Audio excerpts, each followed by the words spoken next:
लेकिन आरसीएम का प्लेटफॉर्म को लोग मानते हैं कि एक व्यापार है, ये बिजनेस है, ये किसी को फंसाने का काम है। दुनिया मुझे पागल कहती है और इस तरह का काम करोगे तो आपको भी दुनिया पागल कहेगी। केम छो भारत? मजामा? मजा आवे छे? आवे नहीं, लेवी पड़े, लेना पड़ता है। दिनेश शेलडिया,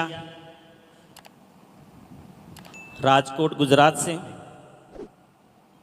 एक किसान परिवार से हूँ, बहुत गरीबी से निकले हैं। आज जो हमारे बारे में बताया जा रहा है वो थे नहीं। आज मैं विशेष रूप से सभी भाई बहनों को, उपस्थित मेहमानों को, हमारे बीच में बहुत सारे महानुभाव हैं। आज ये राजकोट के प्रोग्राम, अहमदाबाद के प्रोग्राम, बड़ौदा के प्रोग्राम और कई सारे प्रोग्रामों की जिम्मेदारी हमने ली थी। सबसे पहले मैं धन्यवाद करना चाहूँगा कि ये प्रोग्राम को सक्सेस करने के लिए जिन जिन का एक छोटा छोटा भी रोल है, उनका मैं बहुत तहे दिल से धन्यवाद करता हूँ। मैं हमारे अभियान का एक सिपाही हूँ, सेवक हूँ, और सेवक के नाते मैंने जिम्मेदारी ली। आज मैं कुछ विशेष यहाँ उपस्थित मेहमान, उनका स्वागत करता हूँ, हमारे गुरुजनों का स्वागत करता हूँ, सारे technical achievers, royalty achievers, vital achievers और सारे हमारे साथी, सबका मैं स्वागत करता हूँ। और विशेष रूप से हमारे बीच में हमारे आदरणीय सम्मानीय प्रियंका मैम, बीसी सर विशेष उपस्थित है। एक बार जोरदार तालियां चाहूँगा। आज मैं जो बताना जा रहा हूँ, ऐसे मेरा नाम बदनाम है थोड़ा, मुझे टीसीजी का चेला माना जाता है, माफ़ी चाहता हूँ। और रियल यही सही है, अगर मैं ये नहीं होता तो मैं आरसीएम में शायद नहीं होता।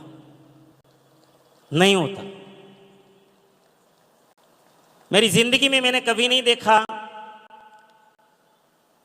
कि एक बिजनेसमैन इस तरह का व्यक्ति बात कर सकता है जो अभी बातें बताई। हेलो, स्वार्थ को छोड़ो, दुनिया बिजनेस के लिए तो वो सिखाती है जो स्वार्थ से काम करो, अपने लिए जियो, अपने लिए करो। मैं आज बहुत अलग बात करना चाहता हूं कि मैं क्यों आरसीएम से जुड़ा हूं। आज मेरे बहुत सारे दोस्तों को यह सवाल है और बहुत सारे मेरे रिलेटिव्स को आज भी कंफ्यूजन है कि ये इतना इंटेलिजेंट व्यक्ति ये आरसीएम से क्यों जुड़ा हुआ है। अगर ये अपनी इंडस्ट्रीज को संभाल ले तो ये आसमान सर कर सकता है, ये आरसीएम के पीछे क्यों पड़ा है। मैं आज अपने दिल की बात रखना चाहता हूं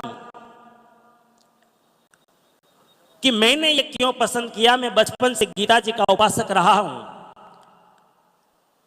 मैं ये सीख कर आया था कि अर्जुन ने एक दिन सवाल किया, गीता जी में सवाल किया कृष्ण भगवान को कि मनुष्य कौन। तब भगवान एक लाइन में जवाब देते हैं कि मम वर्तमान वर्तन्ते मनुष्य पार्थ सर्वसः। हे पार्थ, हम अवतारी पुरुषों को, महापुरुषों को 100% जो फॉलो करता है वही संसार में मनुष्य है। फिर अर्जुन बोलता है कि ऐसे किसी को समझ में नहीं आएगा, स्पष्ट बताइए क्या करते हैं महापुरुष। तब भगवान उसमें जवाब देते हैं कि परित्राणाय साधूनाम विनाशाय च दुष्कृताम धर्म संस्थापनार्थाय संभवामि युगे युगे। ये होता है अवतारी कार्य। जब मैं टीसीजी को पहली बार मिला 2006 में, मैं गीता जी का उपासक तो रहा, बहुत कुछ सीखा, लेकिन मेरे पास वो जीने के लिए कोई प्लेटफॉर्म नहीं था। मैं बिजनेस में, अपने बिजनेसों में अपने आप को मानव नहीं, मैं मशीन मानने लगा था और मुझे कभी संतुष्टि नहीं थी। मैं बहुत कंफ्यूजन में रहता था कि मेरी जिंदगी ऐसे ही चली जाएगी, क्योंकि मेरा वो लेवल नहीं है कि मैं अवतारी कार्य कर सकूं। लेकिन जब पहली बार ये आरसीएम का मंच मैंने देखा, टीसीजी को देखा, उसके विचारों को सुना, समझा, उसी दिन मुझे मेरी जिंदगी का अर्थ समझ में आ गया। मैं आज जो भी मुझे पहचानते हैं उसको सबका कंफ्यूजन दूर करने वाला हूं। और आप लोग भी इन चीज को समझ लें, जो लोगों के दिमाग में सिर्फ ये बिजनेस है। मैं भाग्यशाली रहा हूं, मैं बहुत सारा स्टडी किया हूं और वो स्टडी कहता है कि आज तक जितने भी महापुरुष हुए इस धरती पर, जितने भी अवतारी पुरुष हुए हैं, वो सब ने इस दुनिया को विचार दिया है और विचार से इस दुनिया में रिवॉल्यूशन किया है, इस संसार को बदला है अपने विचार और वाणी से। लेकिन आम आदमी करे तो करे क्या, कौन सुने उसको। लेकिन आरसीएम का प्लेटफॉर्म को लोग मानते हैं कि एक व्यापार है, ये बिजनेस है, ये किसी को फंसाने का काम है। लेकिन मैं आज यहां इस मंच के माध्यम से पूरे देश नहीं, पूरे विश्व को एक मैसेज देना चाहता हूं कि आरसीएम क्या है। आरसीएम सिर्फ मजाक नहीं है, ये प्रोडक्ट का व्यापार नहीं है।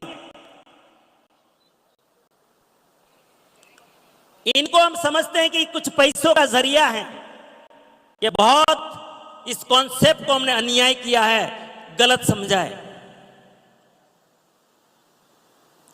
मैं आज अपने दिल की बात कहना चाहता हूं, जो मैं आरसीएम को समझा हूं और मैं क्यों रात दिन इस सिस्टम को समर्पित हो गया हूं। मैं हमारी इंडस्ट्रीज में नहीं जाता हूं तो 1 घंटे तक रुकता भी नहीं हूं। और रात दिन मेरे पड़ोसी भी पूछते हैं कि ये मशीन कहां गायब रहता है। लेकिन मैं आज सबको मैसेज देना चाहता हूं, मेहमान भी आज इस चीज को समझे, इनको जाने, इसको अंदर उतरे, इसके रूट में जाए और आरसीएम को पहचानना पड़ेगा, जानना पड़ेगा। हमारी समझदारी कुछ अलग प्रकार की है, लेकिन मैं वो समझदार बनने की कोशिश मैंने कभी नहीं की जो आज दुनिया जिनको समझदार कहते हैं। टीसीजी ने अभी बोला कि मैं पागल हूं, दुनिया मुझे पागल कहती है, और इस तरह का काम करोगे तो आपको भी दुनिया पागल कहेगी। और मैं वो वाला पागल हूं। क्यों? क्योंकि आरसीएम ने मैं वो तरीके से समझा था। अब मैं जवाब दे रहा हूं कि मेरे लिए आरसीएम क्या है और मैंने क्यों समर्पित किया इस जीवन को। मैं कुछ भी नहीं सोचता, सिर्फ और सिर्फ आरसीएम के बारे में सोचता हूं। एक ही चीज मुझे यहां यह जलवा दिख गया कि जो अर्जुन को बताया गया था कि महापुरुष इस धरती पर आते हैं, क्यों आते हैं? कि परित्राणाय साधुनाम। परित्राणाय साधुनाम का अर्थ होता है कि जिनके पास कोई स्किल नहीं है, जिनके पास कोई आधार नहीं है, जो सरल है, जो साधु वृत्ति के लोग हैं, जिनका हाथ पकड़ने वाला कोई नहीं है, ऐसे लोगों का आधार जो इस धरती पर बनता है उसको अवतारी पुरुष कहते हैं। आज हमारे आरसीएम एक आदिवासी के झोपड़े में से उठा के एक व्यक्ति को ऐसे मंच तक पहुंचाता है। ये आरसीएम का परित्राणाय साधु नाम है। हमारी एक गरीब बहन को उठा के आज इस मंच तक पहुंचाता है और दुनिया का गौरव दिलाता है, वो मंच आरसीएम है। ये परित्राणाय साधु नाम है। जो लोग खो चुके हैं आश कि सरल लोगों का कोई नहीं है, सच्चे लोगों का कोई नहीं है, ये गलत बात है। वो लोग बोलते हैं जिसने आरसीएम को समझा नहीं है। आज भी इस प्लेटफॉर्म तैयार है सही लोगों के लिए। यहां गलत लोग नहीं चलते। जैसे नदियां कचरे को बाहर फेंक देती हैं, यहां गलत इरादे वाले लोग टिक नहीं सकते, कभी भी नहीं टिक सकते। परित्राणाय साधूनाम विनाशाय च दुष्कृताम। दूसरा पद में भगवान ने बोला कि अवतारी पुरुष जब भी आते हैं और उस समय में दुनिया जिस कठिनाई में जीती है, उस सारी कठिनाइयों को, सारे स्ट्रेस को, ये सारी तकलीफों को अवतारी पुरुष दूर करते हैं। आज के समय में हमारे देश में सबसे बड़ी चैलेंज, सबसे बड़ा राक्षस अगर कोई है तो बीमारी है। आज 80 से लगभग 80 करोड़ लोग कोई ना कोई मेडिसिन खाने के लिए मजबूर हैं सर। बीसी सर बता रहे थे, हॉस्पिटलें भरी पड़ी हैं, रोज डॉक्टर नहीं आते हैं, नई हॉस्पिटलें खुलती हैं, दुनिया भर की टेक्नोलॉजी आ गई है, लेकिन कभी पेशेंट की लाइन कभी खत्म नहीं हो रही है। हेलो, इनका मतलब आज 3 साल का बच्चा, 3वीं कक्षा का बच्चा हार्ट अटैक से मर रहा है, कैंसर से मर रहा है। आज हर 30 सेकंड में हार्ट अटैक हो रहा है। अगर किसी का युवा पति जा रहा है तो वो बहन के लिए पति को उठाने वाला हार्ट अटैक क्या राक्षस नहीं है? कोई कम उम्र में कैंसर में मर जाता है, क्या ये राक्षस नहीं है? हम बीमारियों को राक्षस नहीं समझ रहे हैं, लेकिन आरसीएम के टीसी छाबड़ा की बहुत लंबी नजर है। आज के समय में ऐसे प्रोडक्ट लाए हार्मफुल केमिकल फ्री। ये प्रियंका मैम आपको लगती है सीधी सादी, कॉस्मेटिक्स में जो जहर निकाला है उसने किसोल में, और इस दुनिया को ऐसा वरदान जैसे प्रोडक्ट दिए हैं जो कैंसर से बचा सकते हैं।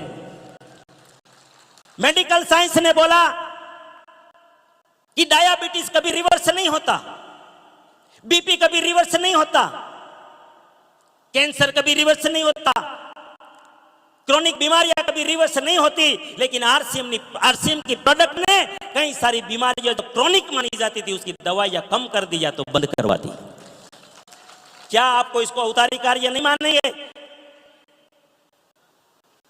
दूसरा, आज 80% परिवार लोन पे जी रहे हैं, कर्जों में जी रहे हैं, और उनका एक ही कारण है सबसे बड़ा कि हमारे मैक्सिमम पैसे विज्ञापन पे चले जाते हैं। जैसे अमृत जैसा पानी बरसता है, रोका नहीं जाए, समंदर में चला जाता है, और समंदर में गया हुआ पानी फिर कोई काम का नहीं होता, वो बेकार हो जाता है।